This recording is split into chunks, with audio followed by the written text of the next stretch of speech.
কি অবস্থা বন্ধুরা, মুভি শুরুতে আমরা সলিন নামের এক মহিলাকে দেখি যার বয়স ছিল 42 বছর। সলিন দেখতে খুব সুন্দরী ছিল। সে একটা আর্ট গ্যালারি চালায়। সলিন শিক্ষিত, বুদ্ধিমতী ও আত্মনির্ভর মহিলা, কিন্তু তার লাইফে কিছু অনাকাঙ্ক্ষিত ঘটনা রয়েছে। 5 বছর আগে তার ডিভোর্স হয়েছিল। এখন সে তার মেয়ের সাথে লস অ্যাঞ্জেলেসে থাকে। সলিন তার মেয়েকে অনেক ভালোবাসে এবং তার অনেক খেয়াল রাখে। সলিনের এক্স হাজবেন্ড মাঝে মাঝে তাদের মেয়ের সাথে দেখা করতে আসে। ওদের মেয়ে একটি ব্রিটিশ ব্র্যান্ডের অনেক বড় ফ্যান, তাই সলিনের এক্স হাজবেন্ড তার মেয়েকে একটি মিউজিক ফেস্টিভ্যালে নিয়ে যাবে যেখানে তার মেয়ে ব্যান্ড পারফর্ম করবে। এদিকে সলিন একাই ক্যাম্পিং ট্রিপে যাবে, তাই সলিন তার মেয়ে এবং মেয়ের বন্ধুকে গাড়িতে করে তার এক্স হাজবেন্ডের বাড়িতে নিয়ে যায়। তখন সলিনের এক্স হাজবেন্ড তার নতুন ওয়াইফের সাথে তার পরিচয় করিয়ে দেয় এবং ঘরের মধ্যে আসতে বলে, কারণ সে নিজের ওয়াইফকে দেখিয়ে সলিনের জেলাস ফিল করাতে চায়। কিন্তু সলিন ঘরে যেতে রাজি হয় না। তারপর মেয়েকে রেখে বাড়িতে চলে আসে আর আয়নার সামনে দাঁড়িয়ে বলতে থাকে যে কিভাবে তার এক্স হাজবেন্ড তার লাইফটা বরবাদ করে দিয়েছে।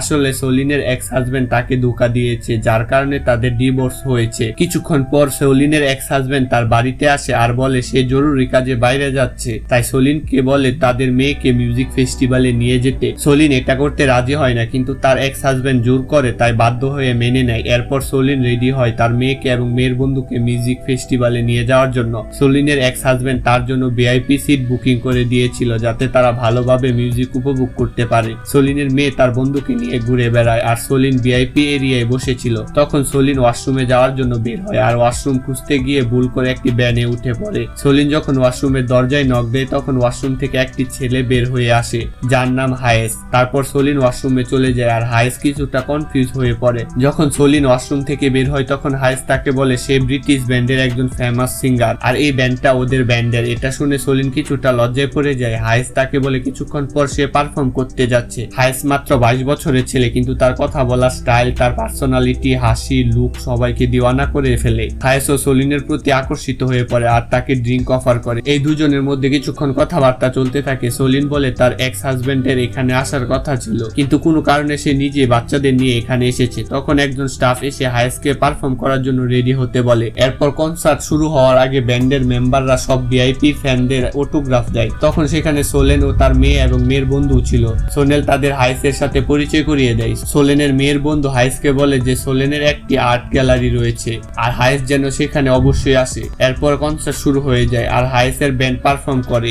এখানে সবাই অনেক এনজয় করছিল, কিন্তু মাঝখানে হায়েস গান থামিয়ে দেয়। সোলেনকে নিয়ে একটা গান গায়, যেটা শুনে সোলেন বুঝতে পারে এই গানটা হৃদয় ছুঁয়ে গেছে। পরদিন সোলেনের বার্থডে পার্টির আয়োজন করা হয়। তার বাড়িতে অনেক মেহমান আসে। সোলেনের বয়সের অনেকজন ছেলে তার সাথে ফ্লার্ট করছিল এবং তাকে ডিনারে যাবার জন্য অফার করে, কিন্তু সোলেনের কাউকে পছন্দ হয় না। পরদিন সোলেন তার আর্ট গ্যালারিতে কাজ করছিল। তখন একজন এমপ্লয়ি তাকে এসে বলে যে গ্যালারিতে একজন ফেমাস ছেলে এসেছে আর বাইরের লোকজন অনেক ভিড় লেগে গেছে। সোলেন এসে দেখে সেটা আর কেউ নয়, হায়েস। সোলেন হায়েসকে দেখে অবাক হয়ে যায়। হায়েস বলে সে নিজের বাড়ির জন্য কিছু আর্ট কিনতে চায়। তারপর সোলেন তাকে গ্যালারির জিনিসগুলো দেখায়। হায়েস ঘুরে ঘুরে দেখতে থাকে, কিন্তু সে তো শুধুমাত্র সোলেনকে দেখতে এসেছিল। এরপর হায়েস গ্যালারিতে থাকা প্রায় সবকিছুই কিনে নেয়। তখন সলিন জানায় তার বন্ধুর ওয়্যার হাউসে আরো ভালো আর্ট রয়েছে, যেটা অবশ্যই হায়েসের ভালো লাগবে। এটা শুনে হায়েস সেখানে যেতে চায়। তারপর সলিন হায়েসকে মিডিয়া থেকে লুকিয়ে গাড়িতে করে তার বন্ধুর ওয়্যার হাউসে নিয়ে যায়। ওখানে সলিন তাকে আর্ট দেখাতে থাকে আর দুজনের মধ্যে কথাবার্তা চলতে থাকে। হায়েস বলে সব মেয়েরা আমার নাম শুনলে আমাকে পেতে চায়, কিন্তু তুমি তাদের থেকে ভিন্ন। সে সোলেনকে বলে যে আমি তোমাকে আরো ভালো করে জানতে চাই। এরপর হায়েসের ক্ষুধা লাগলে সোলেন তাকে নিয়ে বের হয়। তাদের রেস্টুরেন্টে যাওয়া সম্ভব ছিল না, কারণ মিডিয়া হায়েসের পেছনে লাগতে পারে। তাই সোলেন তাকে নিজের বাড়িতে নিয়ে আসে। সোলেনের মেয়ে বাড়িতে ছিল না, তাই হায়েসকেও কেউ দেখেনি। এরপর সোলেন স্যান্ডউইচ বানাতে থাকে আর হায়েস তাকে হেল্প করে। তারা দুজন নিজেদের পরিবার নিয়ে কথা বলছিল। তখন সোলেন বলে যে তার এক্স হাজবেন্ড তাকে ধোঁকা দিয়েছে আর তাই তাদের মধ্যে ডিভোর্স হয়ে যায়। এখন সে তার মেয়েকে নিয়ে একাই আছে।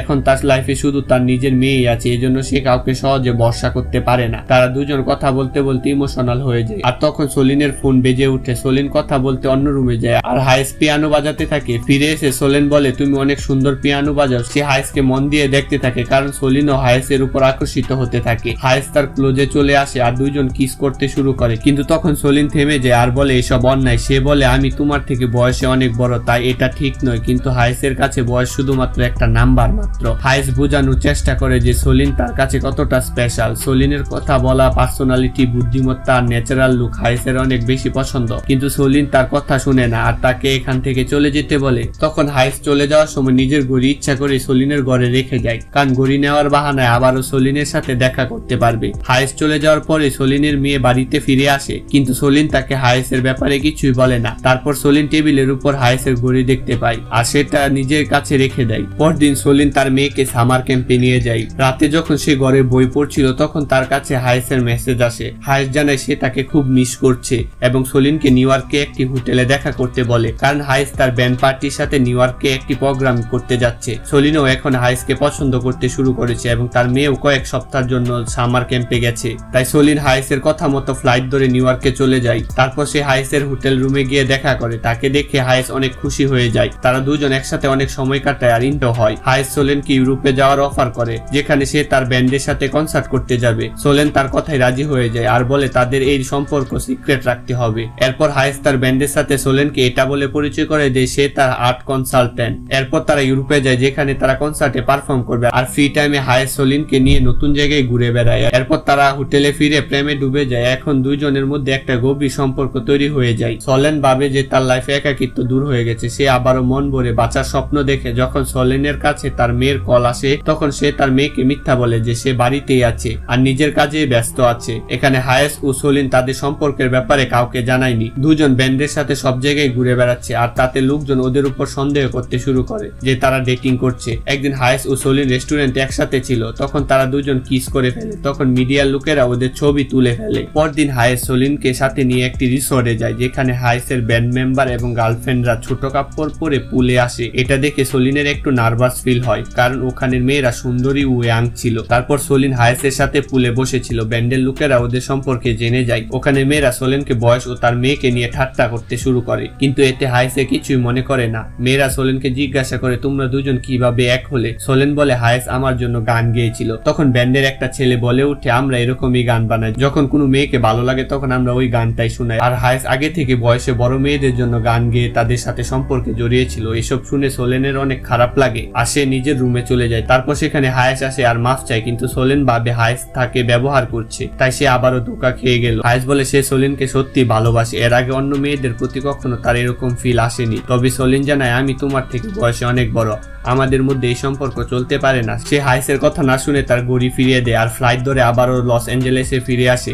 বাড়িতে এসে সোলিন দেখে যে হায়েস তাকে সে পেন্টিং গিফট করেছে, যেটা সে তার বন্ধুর ওয়্যার হাউসে দেখে বলেছিল এই পেন্টিং আমার অনেক পছন্দ। এটা দেখে সোলেন কিছুটা খুশি হয় আর হায়েসের সাথে রিলেশন ভেঙে ভেতরে ভেতরে খুব কষ্ট পায়। পরদিন সোলেনের এক্স হাজবেন্ড তার ওয়াইফকে নিয়ে সোলেনের কাছে আসে। লোকটা সোলেনকে বলে আমি শুনলাম তুমি হায়েসের সাথে ডেট করেছো, আমার এক বন্ধু তোমাকে হায়েসের সাথে দেখে নিয়েছে। এতে সোলেন জানায় হায়েস শুধুমাত্র আমার কাছে আর্ট কিনতে এসেছিল। এটা শুনে সোলেনের এক্স হাজবেন্ড ওখান থেকে চলে যায়। যাওয়ার আগে লোকটার ওয়াইফ সোলেনকে বলে আমি তাকে ডিভোর্স দিতে চাই, কারণ আমাদের মধ্যে সম্পর্ক ঠিক চলছে না, কিন্তু এই কথা আমি কখনো তাকে বলিনি। এটা শুনে সোলেনের কোনো দুঃখ হয় না। পরের দিন সোলেনের কাছে হায়েসের একটি মেসেজ আসে। সে তাকে বলে যে সোশ্যাল মিডিয়া থেকে দূরে থাকা তাই ভালো হবে, কিন্তু তারপরও সোলিন সোশ্যাল মিডিয়ায় ঢুকে পড়ে আর হায়েসের সাথে নিজের ফটো অনলাইনে দেখে ঘাবড়ে যায়। মিডিয়ার লোকজন ওদের ছবি পাবলিশ করে দিয়েছে আর লোকজন ওদের ব্যাপারে অনেক বাজে কথাবার্তা বলতে শুরু করে। সোলিনের পরিচিতি লোকজন তাকে প্রশ্ন করতে শুরু করে, কিন্তু সোলিন কাউকে কোনো উত্তর দেয় না। যখন সে তার মেয়েকে সামার ক্যাম্পে নিতে যায় তখন কিছু লোক তাকে হায়েসের ব্যাপারে জিজ্ঞাসা করে, ডিস্টার্ব করতে থাকে। তখন তার মেয়ে জানতে পারে যে তার মা তাকে মিথ্যা বলেছিল। তখন সে রেগে যায়, কিন্তু যখন সব সত্য সামনে চলে আসে তখন সে তার মাকে বুঝতে পারে। সোলিন তাকে বলে যে লোকেরা তার ও হায়েসের সম্পর্কে এই জন্য পছন্দ করে না কারণ সে বয়সে হায়েসের থেকে বড় ছিল। সে বলে যদি আমি হায়েসের বড় না হতাম তাহলে কারোই কোনো সমস্যা ছিল না। সোলিনের মেয়ে তাকে পুরো সাপোর্ট করে আর বলে তুমি হায়েসের সাথে দেখা করো আর তোমার মন যা চায় তুমি তাই শুনো। তারপর সোলিন কারোর কোনো পরোয়া না করে হায়েসের কাছে চলে যায়। তখন হায়েস একটি রেকর্ডিং স্টুডিওতে গান রেকর্ড করছিল। হায়েসকে দেখে সে খুশি হয়ে যায়। দুজন একে অপরকে মাফ করে দিয়ে আবারও নিজেদের সম্পর্ক শুরু করে।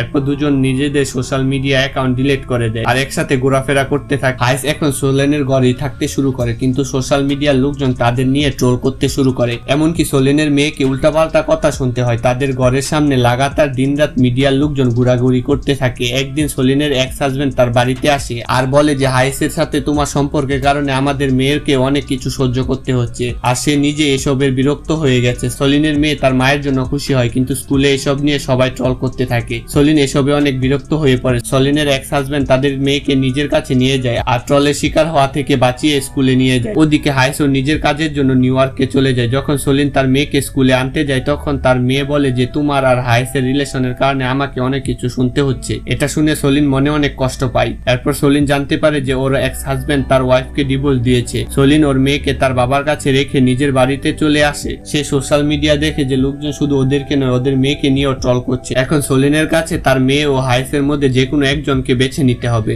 যখন হাইস নিউ ইয়র্ক থেকে ফিরে আসে তখন সোলেন তাকে বলে যে আমি এই সম্পর্কে এভাবে কন্টিনিউ করতে পারবো না। এটা শুনে হাইস অনেক কষ্ট পায় আর বলে যে তুমি সেই যাকে আমি সবসময় খুঁজছি, তুমি ছাড়া আমার লাইফ অসম্পন্ন। সোলেন বলে আমি তোমাকে ভালোবাসি হাইস, কিন্তু আমার মেয়েকে কষ্ট দিয়ে আমি এসব করতে পারবো না। কিছুক্ষণ পর হাইস সলিনের বাড়িতে আসে আর বলে যে 5 বছর পর তোমার মেয়ের কলেজ শেষ হয়ে যাবে, তখন কি আমরা আমাদের এই সম্পর্ককে আবার একটা সুযোগ দিতে পারি? এদের দুজনের মধ্যে এই সম্পর্ক দূরে রাখাটা ছিল অনেক কঠিন কিন্তু জরুরি ছিল। হাইস নিজের ঘড়ি টেবিলের উপর রেখে চলে যায়। এখন সলিন আবারও তার পুরনো লাইফে ফিরে আসে কিন্তু তার মনের মধ্যে কিছু একটা মিসিং ছিল। অন্যদিকে হাইসও সামনে আগানোর চেষ্টা করে। এভাবে 5 বছর কেটে যায়।